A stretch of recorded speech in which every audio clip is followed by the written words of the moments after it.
જે દી તે મારા મઢમાં આવીને તારું માથું નમાવ્યું ને, એ જ દી મેં તારા કિસ્મતના તાળા ખોલી નાખ્યા હતા.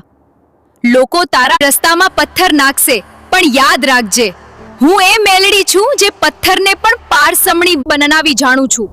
તારું રડવું મેં સાંભળ્યું છે, તારી મજબૂરી મેં જોઈ છે, અને હવે તારો ન્યાય કરવાની વેળા મેં જોઈ છે. અરે બેટા, આ જગતની કોર્ટોમાં તો વકીલો અને પુરાવા જોઈએ, પણ મારી મેલડીની કોર્ટમાં તો માત્ર તારો વિશ્વાસ જોઈએ.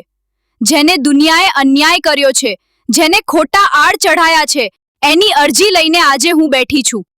તારા દુશ્મનો ભલે ગમે એટલા મજબૂત હોય, પણ યાદ રાખજે કે મારી કોર્ટમાં તારીખ નથી પડતી, સીધો ફેંસલો આવે છે. અરે બેટા, આજે દુનિયા માટે રવિવારની રજા હશે, પણ તારી ઉક્તાપોરની મેલડી માટે તો તારા દુખડા કાપવાનો દીન છે. જેના માથે મારો કાળો ધાબળો હોય ને, એને રવિવાર હોય કે સોમવાર, કાળનો પણ ડર નથી હોતો. અરે બેટા, આજે દુનિયા માટે રવિવારની રજા હશે, પણ તારી ઉક્તાપોરની મેલડી માટે તો લોકો કહેશે કે રસ્તો અઘરો છે, પણ એમને ક્યાં ખબર છે કે તારી આગળ તો આ કાળી મેલડી કાળ ચક્ર ફેરવતી હાલે છે. જા, તારું કામ થઈ ગયું સમજજે, કારણ કે તે મને યાદ કરી છે.